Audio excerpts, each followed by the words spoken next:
یورپی یونین کی خارجہ پالیسی کے سربراہ نے فلسطینی عوام کا قتل عام روکنے کا واحد راستہ ایک سیاسی طریقہ کار بتایا ہے۔ یورپی یونین کی خارجہ پالیسی کے سربراہ جوزف بورل نے غزہ پٹی کے نہتے عوام پر صہیونی حکومت کے وحشیانہ حملے کی جانب اشارہ کرتے ہوئے سوشل میڈیا پر لکھا کہ اس المیہ اور جنگ کو روکنے کا واحد راستہ سیاسی رائے حل ہے۔ انہوں نے کہا کہ غزہ میں جنگ بند ہونا چاہیے۔ اس رپورٹ کے مطابق یورپی یونین کی خارجہ پالیسی کے سربراہ بورے احمر اور مقبوضہ فلسطین کے حالات کے بارے میں گفتگو کے لیے پیر کو سعودی عرب پہنچے۔ جوزف بورل نے سعودی عرب سے پہلے لبنان کا دورہ کیا تھا۔ امریکہ میں فلسطینی حامیوں نے انتخابی مہم کے تحت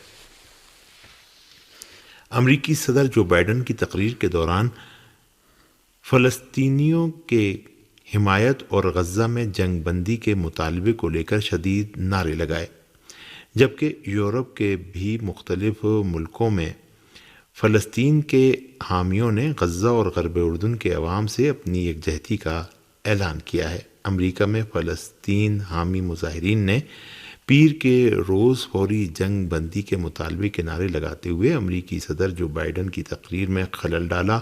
مظاہرین نے امریکی صدر سے مطالبہ کیا کہ غزہ میں اسرائیل کی جنگ بند کرائیں، جہاں غاصب صہیونی حکومت نے امریکہ کی حمایت سے 23,000 فلسطینیوں کا قتل عام کیا اور دسیوں ہزار کو زخمی، نیز ایک بڑی آبادی کو بے گھر کر دیا ہے۔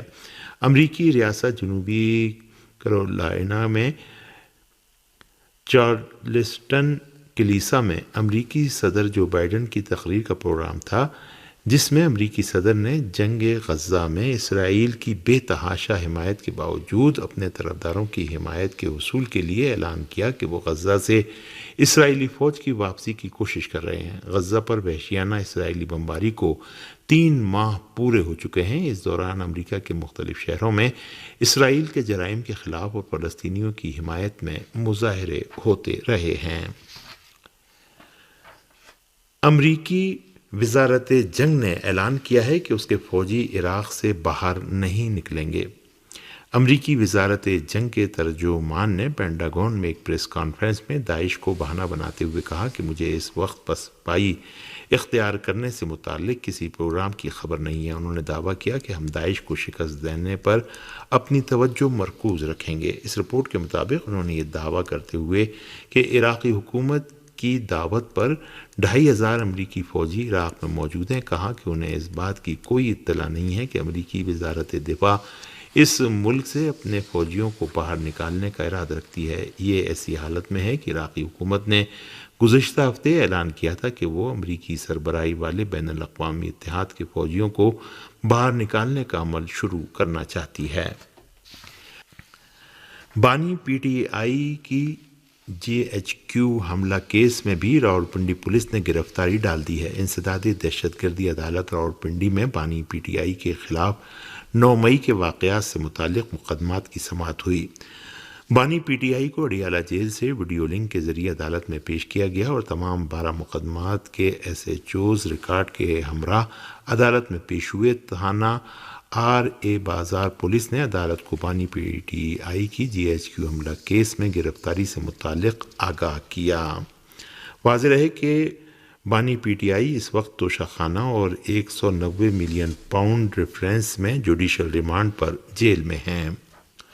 اور آخر میں یہ خبر کہ پاکستان میں حوض علمیہ جامع الکوثر کے بانی اور اس ملک کے معروف عالم دین علامہ شیخ محسن علی نجفی آج اسلام آباد میں 84 برس کی عمر میں انتقال کر گئے۔ علامہ شیخ محسن علی نجفی پاکستان میں وحدت اسلامی کے مضبوط اور مستحکم بنانے اور مختلف علوم و معارف اسلامی کی ترویج و عرصہ دراز تک اپنی دینی خدمات جاری رکھنے کے بعد 84 برس کی عمر میں اس دار فانی سے کوچ کر گئے۔ پاکستان میں علامہ شیخ محسن علی نجفی اپنے ملک کے سب سے بڑے علمی مرکز جامع الکوثر کے منتظم کی حیثیت سے 50 سے زائد برسوں تک دینی خدمات پیش کرتے رہے اور مختلف علوم و معارف اسلامی کی ترویج اور فرنگ اہل بیت علیہم السلام کی نشر و اشاعت میں مشغول رہنے کے بعد انتقال کر گئے۔ ان کے انتقال پر پاکستان کی قومی اسمبلی کے اسپیکر راجہ پرویز اشرف نے اپنے ایک پیغام میں اس عالم باعمل کی رحلت کی مناسبت سے تعزیت پیش کی۔ غاصب صہیونی حکومت کی جارح فوج نے منگل کو بھی غزہ کے علاقے رفح، خان یونس اور اسی طرح النصیرات کیمپ پر بمباری اور حملہ کر کے دسیوں فلسطینیوں کو شہید اور زخمی کر دیا۔ صہیونی فوج نے رفح میں ایک گاڑی کو نشانہ بنایا جس میں کئی فلسطینی شہید اور زخمی ہو گئے۔ غاصب صہیونی حکومت کے جارح فوج نے غزہ میں النصیرات کیمپ پر بھی حملہ کیا اور ایک مکان پر بمباری کی۔ اس حملے میں بھی متعدد فلسطینی شہید و زخمی ہو گئے۔ صہیونی حکومت کے جنگی ہیلی کاپٹروں نے بھی المغازی کیمپ پر حملہ کیا اور خان یونس کے مختلف علاقوں کو جارحیت کا نشانہ بنایا۔